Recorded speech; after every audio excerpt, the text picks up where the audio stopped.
Primeiro, dizer que esse debate, muito importante a respeito do substitutivo apresentado pelo relator, acontece no momento de uma crise política significativa no governo Bolsonaro, em que foram revelados, através do jornalismo de qualidade do Intercept, conversas muito suspeitas entre um dos principais ministros do governo Bolsonaro, que é o ministro Sérgio Moro, com os procuradores da Lava Jato, que inclusive tiveram uma interferência direta no processo eleitoral, tendo em vista que ali, naquele diálogo, admitem que fizeram o maior esforço possível para retirar do processo eleitoral aquele que estava como principal possível novo presidente do país. E eu digo isso com tranquilidade, porque não era o meu candidato à presidência, nós do PSOL tivemos candidatura própria, mas é bastante complicado que nós estejamos debatendo uma agenda tão preocupante para a maioria do povo brasileiro, que os senhores julgam tão fundamental para o mercado, no momento fingindo que um escândalo como esse não está acontecendo. Inclusive, a deputada Luísa Erundina me disse que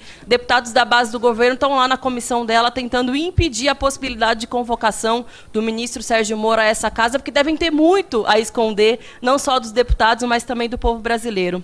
Também gostaria de registrar que o presidente Bolsonaro nunca, em momento nenhum, durante o processo eleitoral, disse que faria uma reforma da Previdência. Aliás, as notas taquigráficas dessa casa revelam que, na verdade, enquanto era deputado federal, quando foi apresentada a proposta de reforma da Previdência do presidente Michel Temer, ele disse que era uma crueldade muito grande com o povo brasileiro aumentar a idade para poder ter o acesso à aposentadoria. Agora, depois de eleito, aparentemente, ele teve uma crise de amnésia ou mudou de opinião de uma hora para outra. Ele pode dizer que é pela pressão do cargo, mas, na verdade, se trata de alguém que, durante o processo eleitoral, se recusou a ir aos debates, fez fake news para chegar onde chegou e faz até hoje, não à toa também. Utilizam muitas fake news para tentar enganar o povo brasileiro sobre a suposta necessidade da reforma da Previdência e mostra que também não tem projeto nenhum para o povo. Aliás, ele sempre disse que quando chegasse no poder ele ia fazer tudo completamente diferente. Ele diz, muda tudo que está aí. Acontece que a agenda econômica que ele está implementando no país é exatamente a mesma que vinha sendo aplicada nos últimos anos e que é a responsável pela situação dramática do povo brasileiro hoje, de 20 milhões de brasileiros e brasileiras sem emprego, de uma situação de estagnação econômica, beirando a recessão, na verdade, a depressão econômica, com a queda da produção industrial em 6%, e repetindo exatamente a mesma agenda de austeridade, de ajuste, de ataque aos direitos do povo brasileiro, de privatizações. Aí eu lhe pergunto, como é que quer fazer melhorar a situação econômica do país, fazer tudo diferente, está repetindo exatamente a mesma agenda que nos levou a essa situação dramática. Eles dizem e disseram aqui, é culpa do governo anterior que a gente chegou nessa situação. Acontece que estão repetindo exatamente a mesma política que vinha sendo adotada pelo governo anterior. Isso também é sinal de covardia, que é se esquivar da responsabilidade de governantes que deveriam ter responsabilidade com o povo brasileiro. Aqui a gente está discutindo a reforma da Previdência atinge os trabalhadores mais pobres do país. Deputados da base do governo dizem que nós estamos mentindo, porque os trabalhadores mais pobres do país nem sequer são assegurados pela Previdência Social. É verdade. E deveria ser essa a discussão que a gente deveria estar fazendo nesse momento. Como fazer com que o conjunto dos trabalhadores brasileiros tenham direito à aposentadoria, tenham a cobertura da Previdência Social, possam ser assistidos no momento de mais dificuldade da sua vida. Nós estamos fazendo o contrário. É retirar o direito daqueles poucos que hoje conseguem ter assistência previdenciária.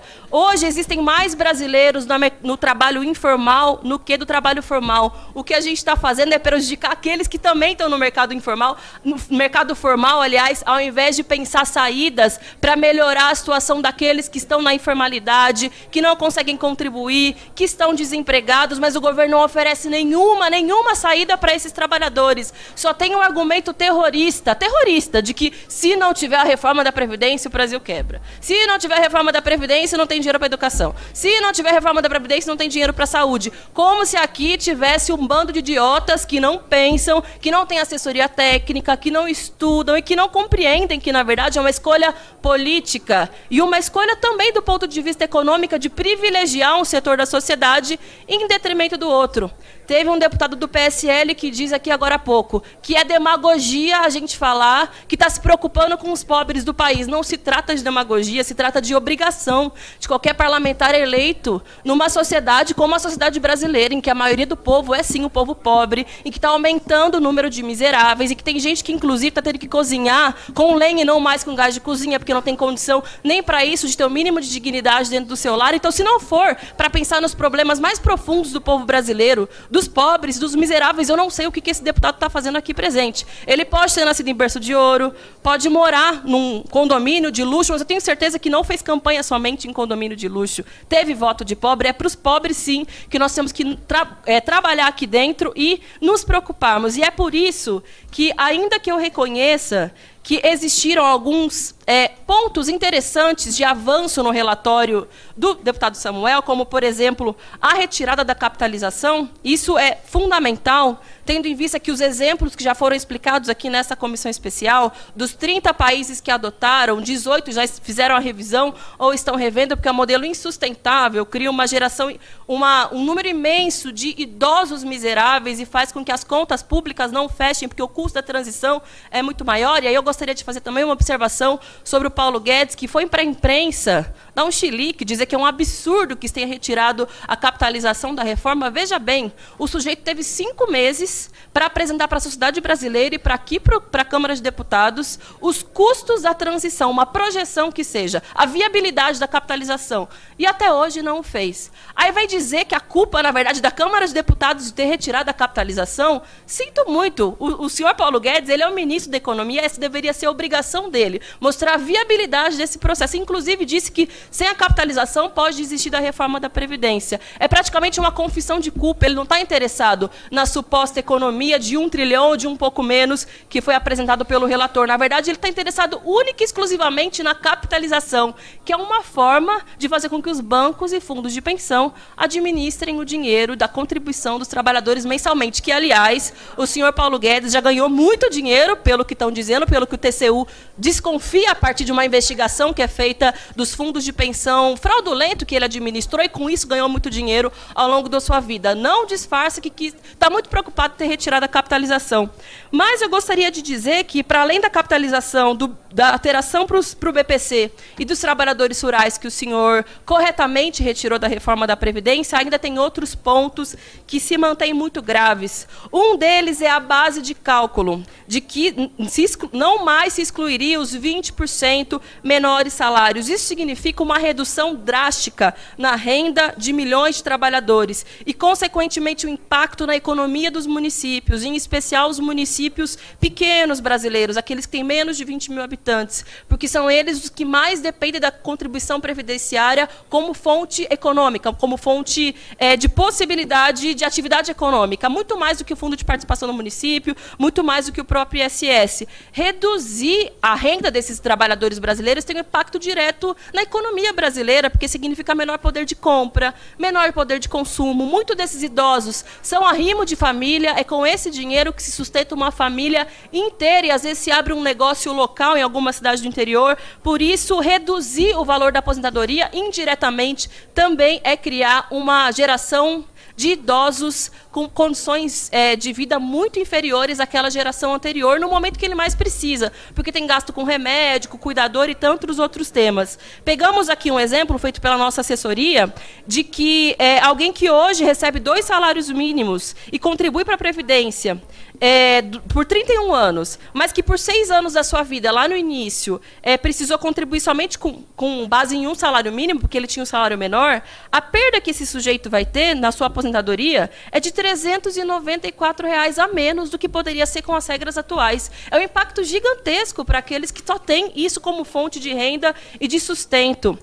Também gostaria de destacar o fato de que ainda se mantém o tempo mínimo de contribuição para ter acesso a 60% do benefício previdenciário. Isso também vai reduzir muito a renda dessas famílias. Veja bem, eu gostaria de elogiar o fato do relator ter ouvido o apelo da bancada feminina de ter reduzido o tempo de contribuição das mulheres, de 20 anos para 15 anos, porque se mantivesse essa proposta do Paulo Guedes, do Bolsonaro, significa milhões de mulheres brasileiras fora do sistema previdenciário, fora do direito à aposentadoria. Acontece que impor os 15 anos de tempo mínimo de contribuição significa que elas, caso consigam contribuir, esse tempo, na verdade, não tem acesso a 60% do benefício, né? Porque para ter acesso a 100%, segue sendo 40 anos de contribuição. E para as mulheres brasileiras, que são a maioria do mercado informal, que são expulsas do mercado de trabalho praticamente depois que retornam da licença maternidade,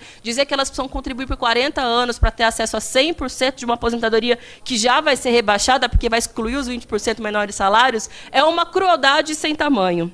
Também quero destacar o fato de que as professoras, ainda que também tenham tido na proposta de Vossa Excelência uma redução de para agora de 57 anos de idade, não mais 60 anos, segue sendo uma crueldade, em especial para aquelas professoras que são educadoras da educação infantil, que ficam abaixadas, que têm um desgaste muito grande o dia inteiro para cuidar dessas crianças, que muitas vezes têm as crianças penduradas nos seus colos, e elas vão ter que trabalhar por mais 7 anos. Sendo que para os homens, professores, eles vão ter que trabalhar mais 5 anos. Eu gostaria de entender por que para as mulheres a carga é maior, sendo que o debate que nós já acumulamos aqui é de que as mulheres têm dupla jornada de trabalho, têm uma vida mais desgastante, por que as mulheres são mais penalizadas do que os homens, tendo em vista, inclusive, que as mulheres professoras são a maioria das professoras. Na cidade de São Paulo, por exemplo, na educação infantil, as mulheres são 98,5% das professoras. Então, eu gostaria de saber qual que é esse critério que foi utilizado, porque ainda obedece à mesma lógica machista da proposta apresentada pelo Paulo Guedes. Bem como essa lógica machista pode ser expressa na pensão por morte, que essencialmente é pensão de viúva, falando a linguagem do povo brasileiro. 80% das pensões de viúva hoje no Brasil não ultrapassa 2 salários mínimos. Ao mesmo tempo, elas representam quase 30% dos benefícios previdenciários. Seriam essas as privilegiadas que devem ser atacadas ainda no relatório de Vossa Excelência?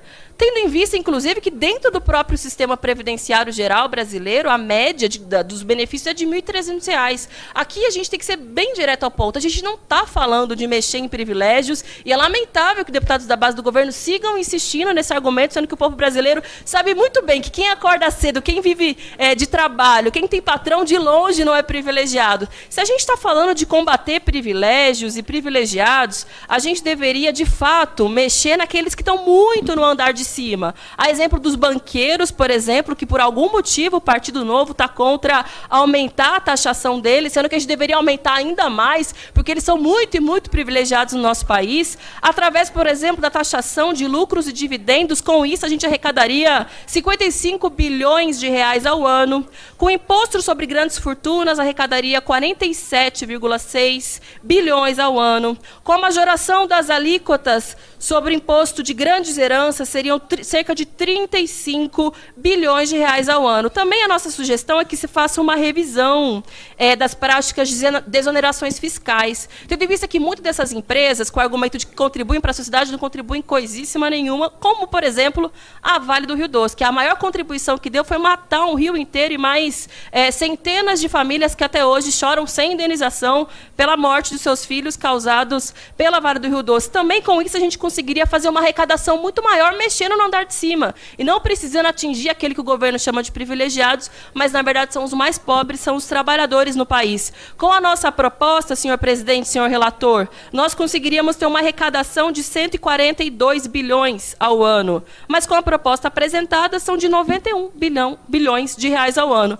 Aí eu pergunto, qual que é a nossa prioridade? A gente está aqui nesse parlamento, afinal de contas, fazendo o quê? Acredito eu que é para melhorar a vida do povo brasileiro e para para aumentar a capacidade de desenvolvimento econômico, social e político do nosso povo. A reforma da Previdência está fazendo justo o contrário. É atacar aqueles que mais necessitam, aqueles que vivem de trabalho, que têm baixos salários e ainda que pode gerar um impacto gigantesco nas cidades, na economia, e pode piorar a situação econômica e não melhorar. Quando aprovaram a reforma trabalhista, diziam, é para gerar emprego. Hoje nós temos 20 milhões de brasileiros sem emprego. Se seguir com essa agenda de ajuste, de austeridade, a situação vai piorar cada dia mais. A Previdência Social é um modelo de maior distribuição de renda, de combate à pobreza. O que essa comissão está fazendo é justo o contrário, é aumentar a pobreza no Brasil, é desmontar aquela que é um dos maiores mecanismos do mundo de amenização das desigualdades sociais. Por isso, o pessoal é contra, nós vamos seguir na luta contra a reforma da Previdência. Obrigada, presidente.